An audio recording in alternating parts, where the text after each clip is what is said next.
Hey, it's Tim. And it's Amy from GoWithLess. We are so glad you're here with us today.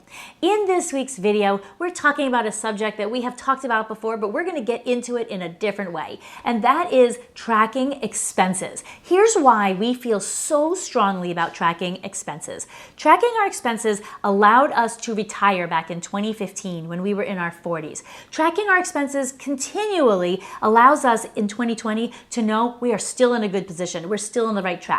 And here in 2020, as the stock market is all over the place, it gives us peace of mind to know that we're still in a good position and we don't have any stress about money.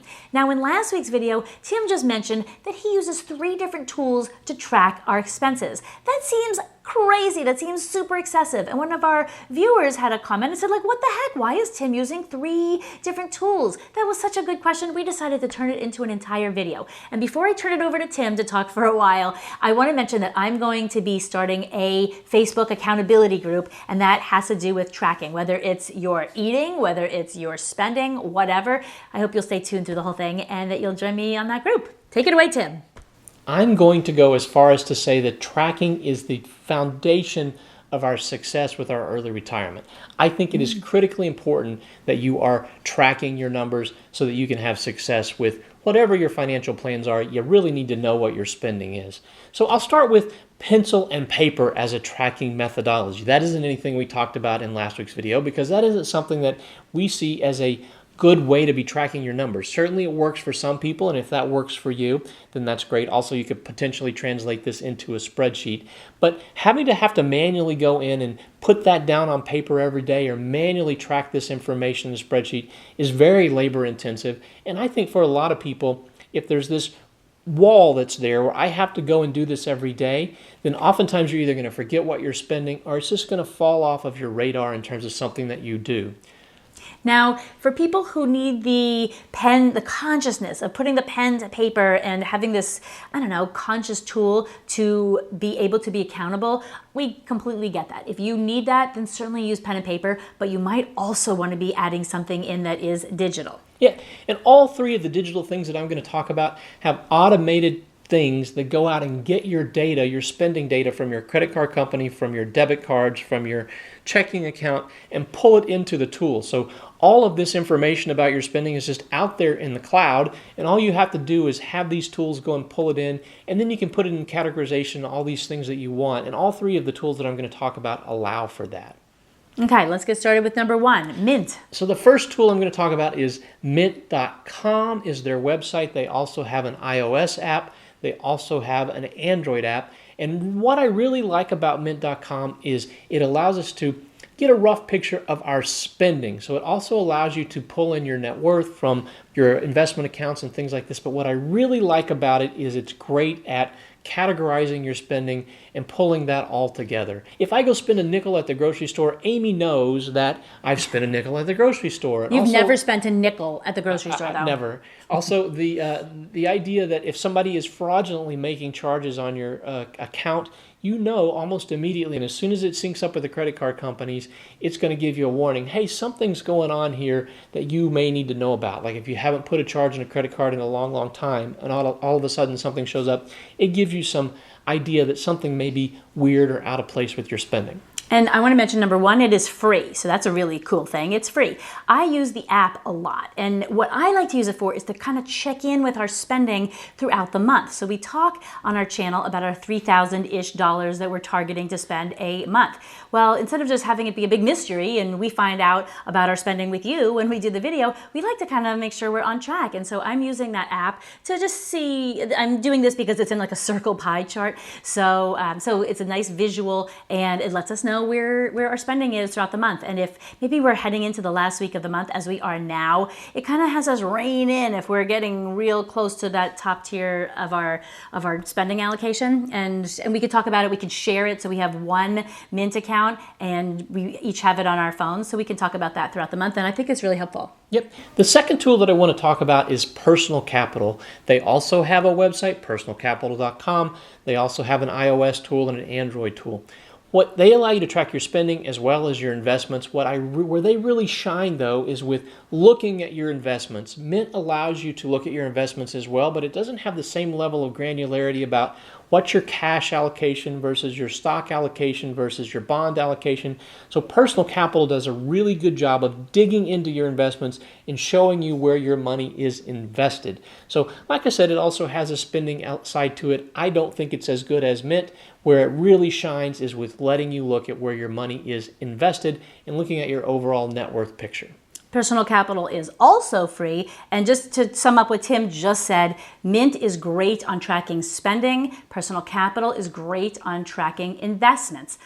And that brings us to tool number 3, which is Quicken, Tim's personal favorite.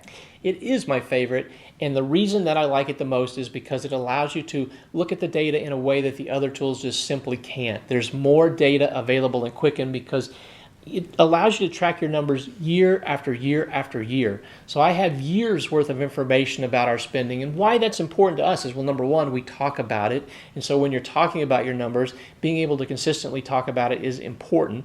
And having all the data on your machine as opposed to out in the cloud is also important. So I really like the granularity that comes from Quicken.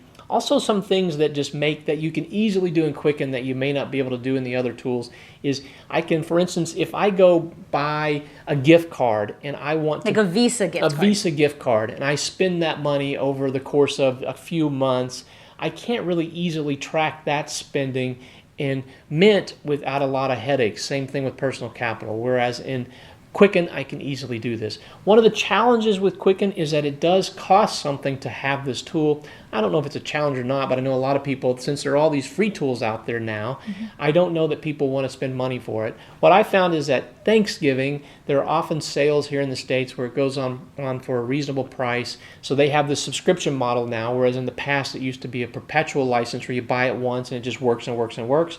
Now you have to subscribe, and every year, if you want to continue to use this tool and have it sync up with your banks and your credit cards, then you have to do it every year. So a lot of people don't like this. I still pay it. I found a way to make it cheaper with, again, buying it at holidays and when it's on sale. But nonetheless, this is an incredibly valuable tool, and I really love the data that I get out of Quicken. And here's something I like about Quicken. When we pay for something up front, for example, our storage unit in Colorado, we're able to pay for the entire year up front, but in Quicken, do a month to month to month so that it really just ends up in the actual month and makes our spending a little more normalized.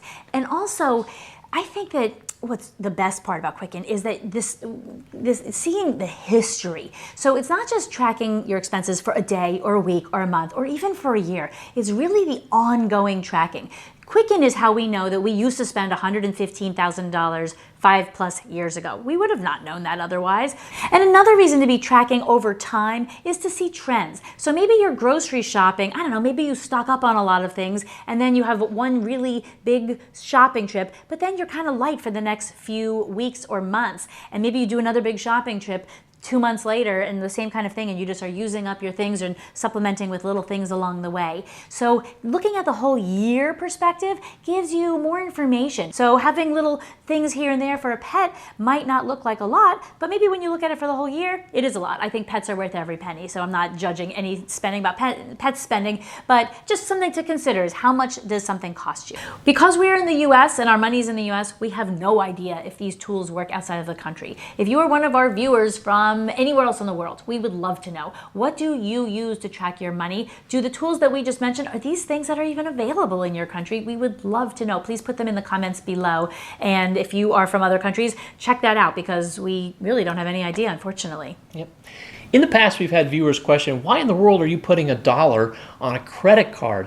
And the reason that we put $1 of spending on a credit card is for this tracking. Also, we want every point and mile that we can possibly earn from our spending. So those are the two main reasons we put everything on credit cards. We don't spend cash very much at all, but automating this thing is really valuable.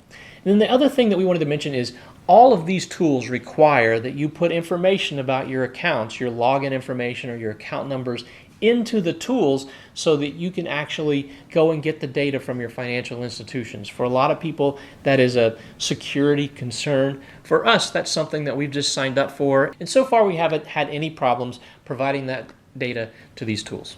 And now that you're all ready to track, I have started a Facebook GoWithLess accountability group. It's a private group, and you can be accountable for whatever. What are your goals? And this might help you stick with your goals. I find, for example, mine will be eating and eating healthier. So I know the exercise to do. I know the foods to eat, yet we are not doing these things, Tim and I. Tim is not into Facebook. He's not into accountability challenges at all. So Tim won't really be participating in this group at all, but I probably will be, I'm going to guess, at least every single day, and just to stick with it. And Tim and I think we've done like 45 days. We've walked 10,000 steps for 45 consecutive days already. It is because there's some accountability there's there. Some accountability there. And I like streaks. I like reporting things. I think that's part of why we report our numbers every single month. And we do think about making a decision based upon, I gotta like own up to this to a public audience. If I make a bad decision, I gotta speak to it. So anyway, I hope that you'll join me over there in Facebook. And the comment that I want to know down below is, are you tracking? If you aren't, now is the time. Join me over on Facebook after this. Next time you see us, we should be on the farm in Tennessee. I cannot wait to be there and show you kind of this new life that we have. We are really sad to be leaving New Orleans this Saturday. We've loved it here, but it is time for new adventures. We are off to a house sit. We are also good. We mentioned before, we have pigs and donkeys and mules. We also found out we have a cow that we're going to have. So we have a farm that we're going to be on, and we are very excited. So we'll see you next Wednesday. See you later, alligator. Seems appropriate for New Orleans.